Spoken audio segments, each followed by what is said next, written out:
Queridos hermanos, la palabra de Dios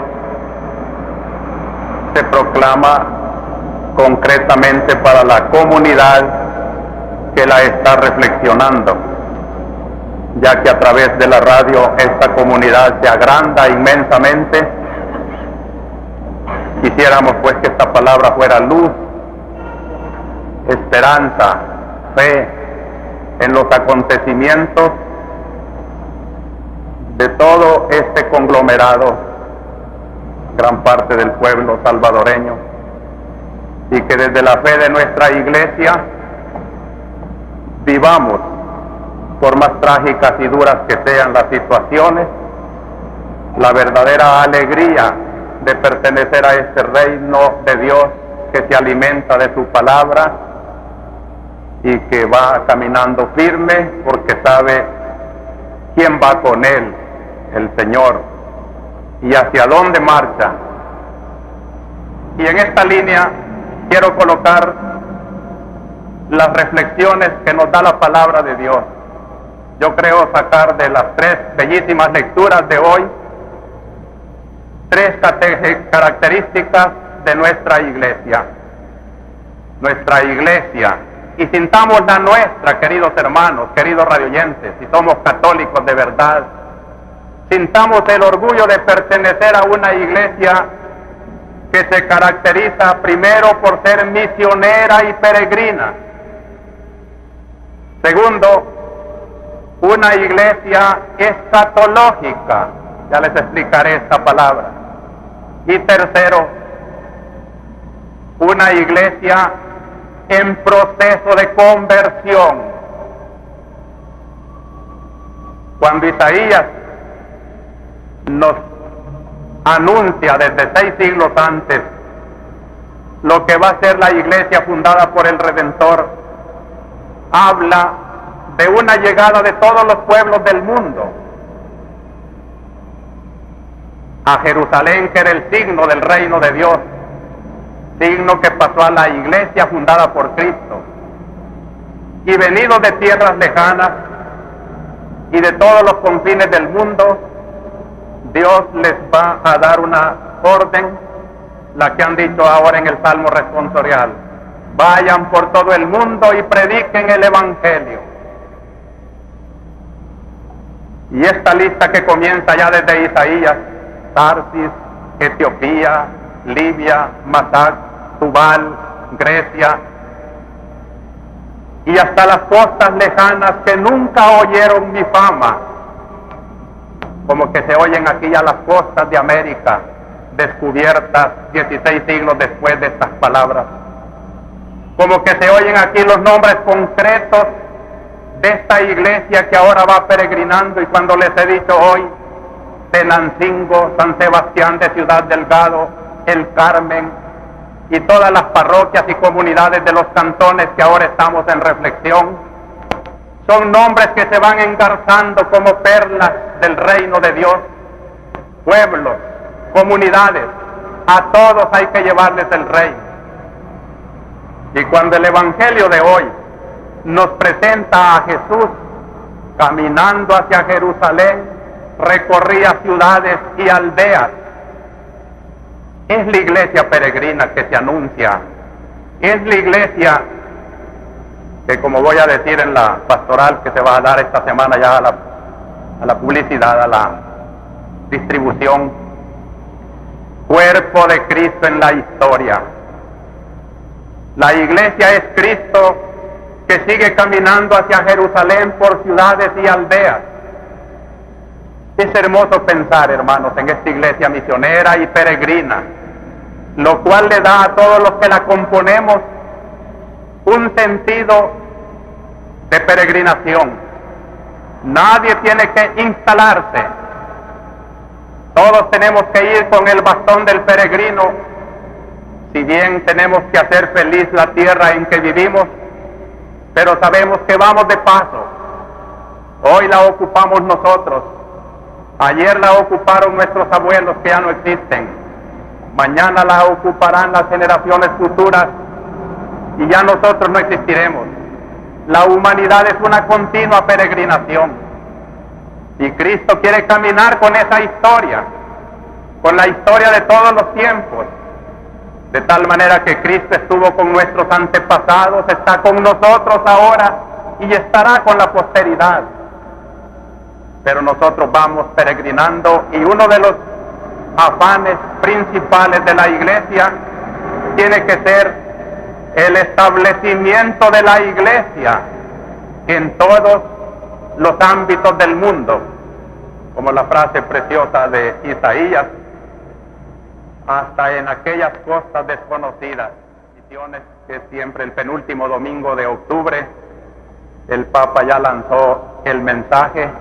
Quiere ser un llamamiento a todos los católicos a formar misioneramente su conciencia, porque el ser misionero no es una característica privativa de los que son llamados a irse a las vanguardias de las misiones. Son los héroes, sacerdotes, religiosas, médicos, enfermeros, toda clase de gente que quiera ir a prestar unos años a las avanzadas peligrosas de las misiones. Allá están, y si alguno quiere inscribirse, allá hay campo para todos. Pero no todos tenemos la dicha de ir a esas vanguardias misioneras. No conocemos los idiomas de aquellas tierras, tenemos miedo a aquellas nuevas costumbres, no nos podemos adaptar. Hay que admirar a los misioneros en este afán de adaptación. Pero nosotros desde la retaguardia de este ejército conquistador del mundo para Dios, para la fe, tenemos que ser también misioneros. Recuerden que la patrona de las misiones fue Santa Teresa del Niño Jesús, una monja de contemplación que nunca salió de su claustro de Lisieux en Francia. Y sin embargo, aquí está el secreto para ser misionero desde el claustro, desde el hogar, desde la tienda, desde el puesto de mercado, desde la profesión. Como Santa Teresa de Jesús, ofrecer todos sus dolores, sus deberes, sus sacrificios por las misiones. Cuando la pobrecita, agobiada por la tuberculosis y que tenía que hacer sus paseos por el patio del convento, se cansaba. Sentada sobre una losa decía: le ofrezco al Señor este cansancio por el misionero que en estos momentos andará recorriendo tierras desconocidas. Qué hermoso es ser misionero, hermanos, saber que en la conquista de almas que ahora no conocen a Cristo y lo van a conocer por la predicación del Evangelio, allá está nuestra aportación de oración, de sacrificio, ofrecer las enfermedades por ellos, por los misioneros y por los que no son cristianos todavía. Misionero es todo aquel pues que siente la iglesia necesitada de ir a implantarse en todo el mundo por mandato de Cristo. Vayan y prediquen por todas partes, de tal modo que el Papa dice en el mensaje para el próximo día de las misiones que la educación misionera, el sentido misionero del cristiano no es una cosa añadida, sino que pertenece a la misma constitución de su fe. No puede ser verdadero cristiano el que se despreocupa de este sentido misionero. Y sobre todo cuando nuestra misma patria es tierra de misiones. Quizá ni en las tierras de misiones suceden las cosas tan salvajes que suceden en El Salvador. Comencemos pues por hacer de nuestra patria un testimonio misionero. Este es el gran problema de América Latina, que llamándose oficialmente cristiana, comunidad cristiana continental, sin embargo no es antorcha de fe, porque sus cristianos se han pervertido, porque sus cristianos que iban como los peregrinos por el desierto hacia la tierra prometida, como aquellos israelitas se han vuelto al Egipto de la esclavitud, a seguir comiendo las cebollas de Egipto, a seguir adorando los ídolos del dinero, a seguir promoviendo las groserías del abuso de autoridad. Esto cómo va a ser luz que luce en el mundo. Da lástima pensar que muchos de esos hombres que asesinan, que torturan, que pisotean al país, son cristianos. Necesitan una reconversión. La necesitamos todos. Yo quisiera, hermanos, que esta palabra, pues, del domingo de hoy, con ese sentido de Cristo peregrinando, sembrando la fe por todas partes, la esperanza, la alegría cristiana, el evangelio, su mensaje de paz, lo tomáramos todos nosotros, y si no vamos a las misiones propiamente dichas de infieles, aquí en nuestro país tratemos de ser misioneros de nuestra propia familia, misioneros desde nuestra profesión, misioneros desde el cargo público que ejercen. ¿Cuánto bien harían los ministros, los empleados, los maestros, los profesionales, si todos sintieran su trabajo de la vida al mismo tiempo que es necesario para ganarse la vida, el cumplimiento de una misión, misioneros de sus propios amigos? ¿Y qué se dirá en esa misión? El segundo mensaje de la palabra de hoy, que nos presenta una iglesia escatológica. ¿Qué quiere decir eso? Es lo que provoca la pregunta que en el Evangelio se le hace a Cristo. ¿Serán pocos los que se salvan? He aquí una preocupación escatológica. La escatología es una característica de esta iglesia que por su esperanza sabe que la historia no se consuma en esta tierra. Su esperanza le hace ver unos cielos nuevos, una tierra nueva, donde imperará la justicia, el amor y la paz. El cristiano sabe que por más que trabajemos el bienestar de esta tierra, siempre será provisorio, peregrino, misionero, de paso, pero que hay que trabajarlo, pero que la consumación no la hemos de esperar en esta tierra, sino en la eternidad, donde el reino de Dios esté perfecto. Esa perspectiva de la salvación eterna, del reino de Dios consumado en la gloria, esa iglesia de brazos tendidos hacia adelante, esa iglesia de mirada puesta en el cielo, esa es la escatología, esa es la iglesia escatológica. Por eso la iglesia no puede ser cómplice de ninguna ideología que trate de crear ya en esta tierra el reino donde los hombres sean completamente felices. De allí que la iglesia no puede ser comunista, la iglesia tampoco puede ser capitalista, porque el capitalismo también está con la mirada miope, solo viendo la felicidad, su paraíso, su cielo, en sus tierras, en sus palacios, en su dinero, en sus cosas de la tierra, están instalados. Y esta instalación no pega con la iglesia. La iglesia es escatológica. Y es aquí donde la iglesia se vuelve a los pobres para decirles: ustedes son los más capacitados para comprender esta esperanza y esta escatología.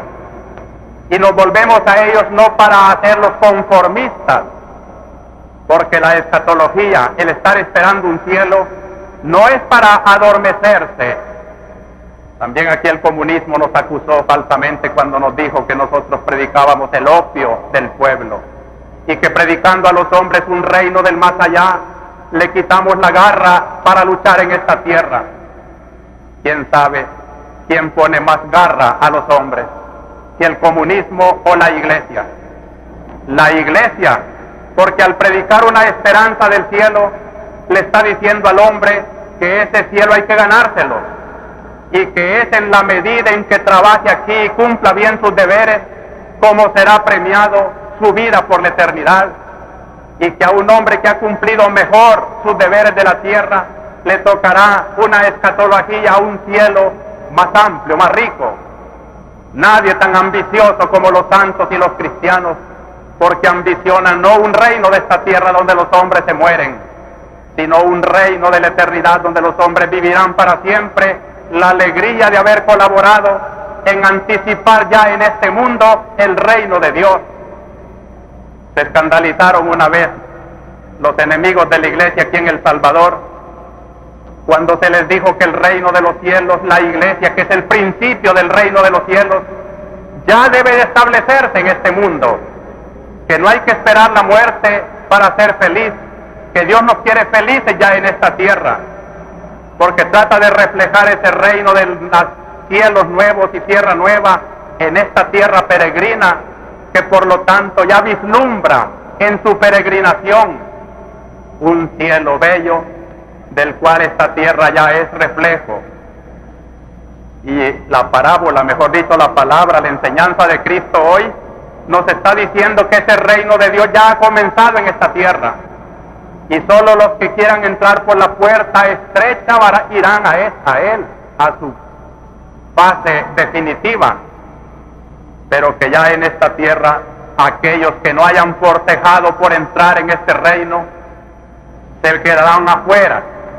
Lo cual quiere decir que el que no ha trabajado en su vida por la puerta estrecha, el reino de Dios, es de más que esté esperando a la hora de la muerte que le abran la puerta. Fíjense que en el Evangelio de hoy, os quedaréis fuera, llamaréis a la puerta diciendo, Señor, ábrenos, y Él os replicará, no sé quiénes sois.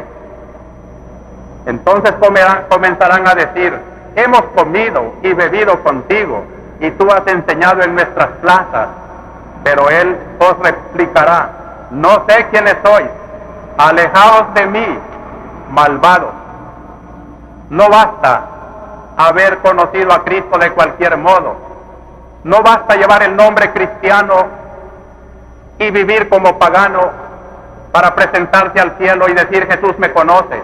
Aquí Jesús dice que desconoce a todo aquel que no haya querido hacer de su título cristiano una profesión de vida, un llamamiento cristiano a vivir esta escatología, esta esperanza, este cielo.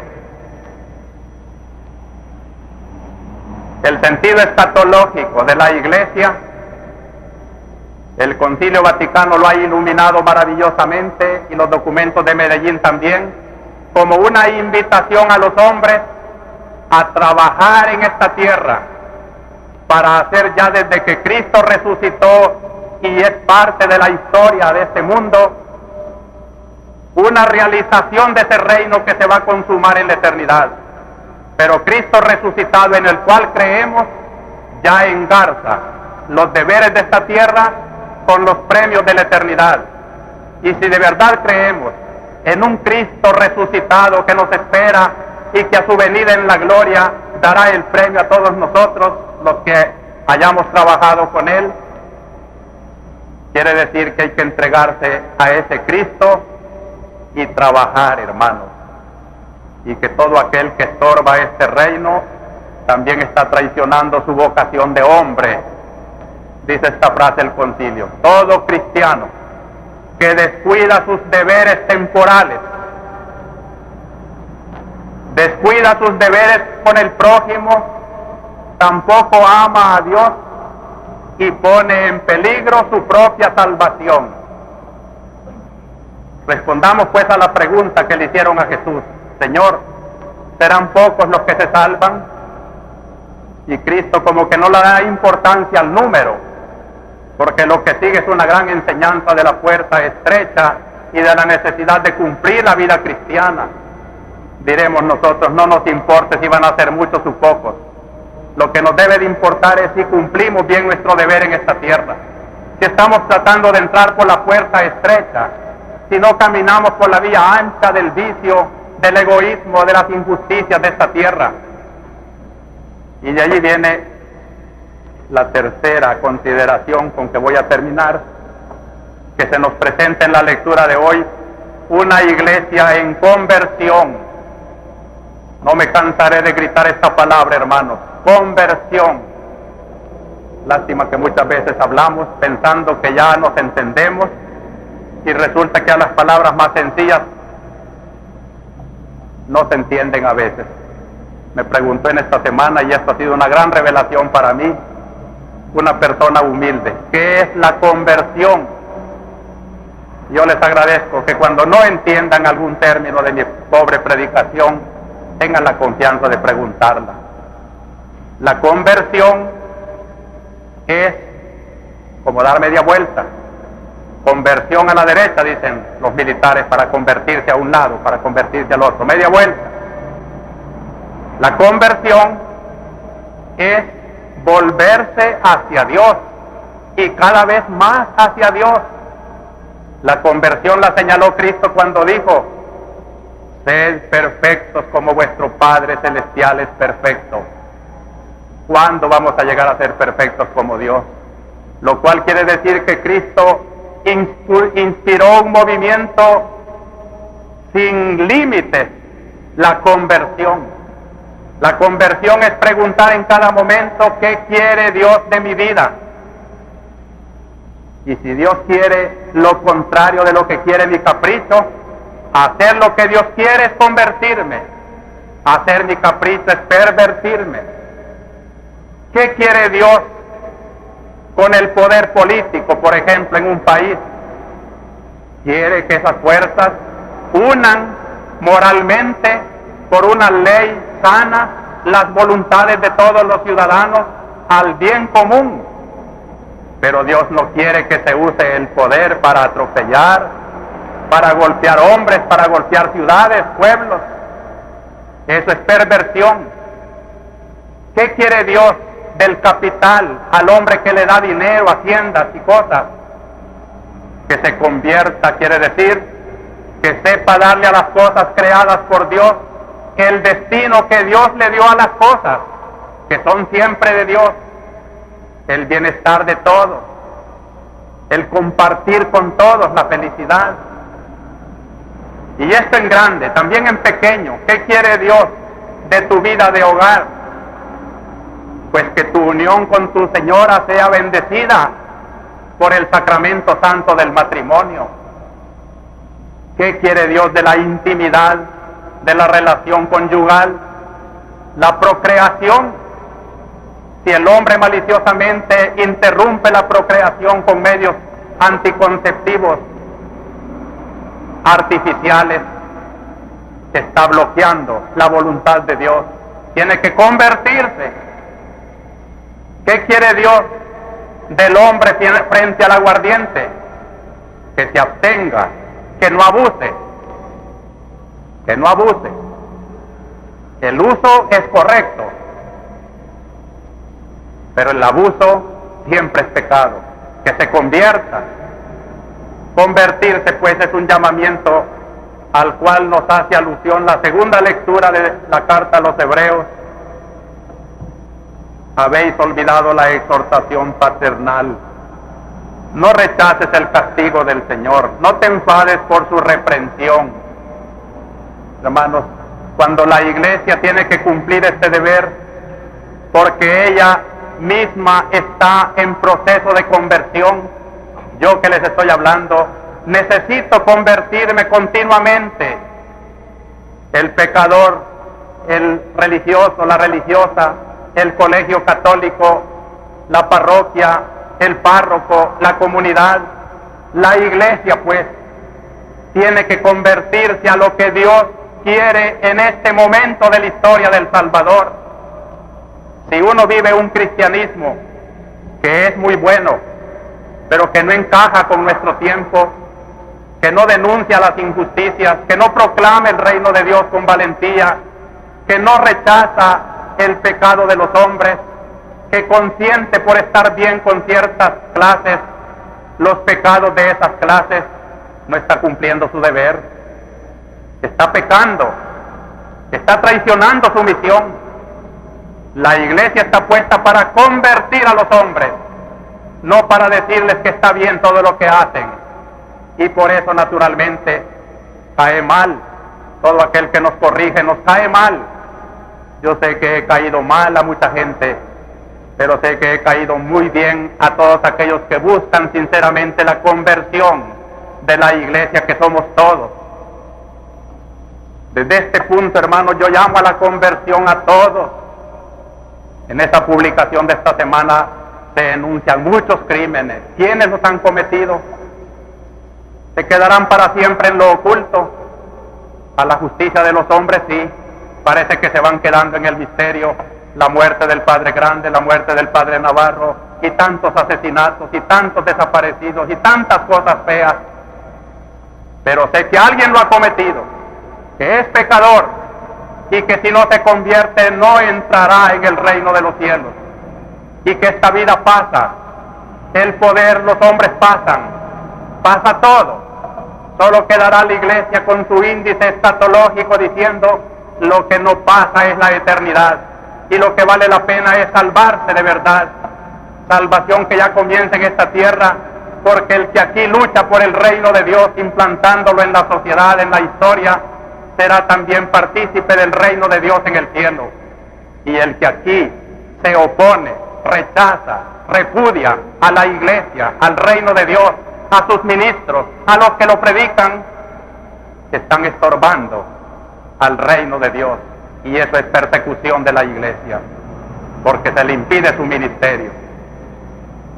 Entonces, queridos hermanos, concluyamos en el mensaje de hoy, que no es invención mía, sino palabra de Dios, el propósito de ser una iglesia misionera y peregrina. No nos instalemos en la tierra, preocupémonos de caminar con Jesús.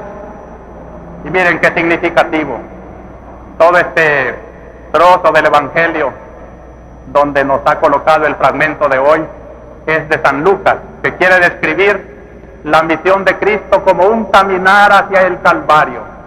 La iglesia camina hacia el Calvario, hacia la cruz, pero sabe que detrás de la cruz, 3 días después, está la resurrección, la alegría, el reino, los cielos nuevos, la tierra nueva. Caminemos con Jesús, entonces, no tengamos miedo a las amarguras del camino del Calvario. Sepamos renunciar a todo aquello que es pecado y se opone al reino de Dios. No hagamos consistir la felicidad y la salvación solo en esta tierra, ni tampoco solo en aquel cielo, sino en la combinación más sabia y maravillosa de cumplir bien la ley de Dios en esta tierra para merecer el premio en aquel cielo. Y que sepamos entonces ser valientes cristianos, ya que la iglesia, a través de estas características, es la que está manteniendo en alto y sembrando la esperanza, la alegría en todos los corazones de los salvadoreños. Muchas gracias por llegar hasta el final. Esperamos que comparta este mensaje con amigos, familiares y conocidos. No olvide dejar pulgar arriba y su comentario. Dios nos bendiga. Adiós.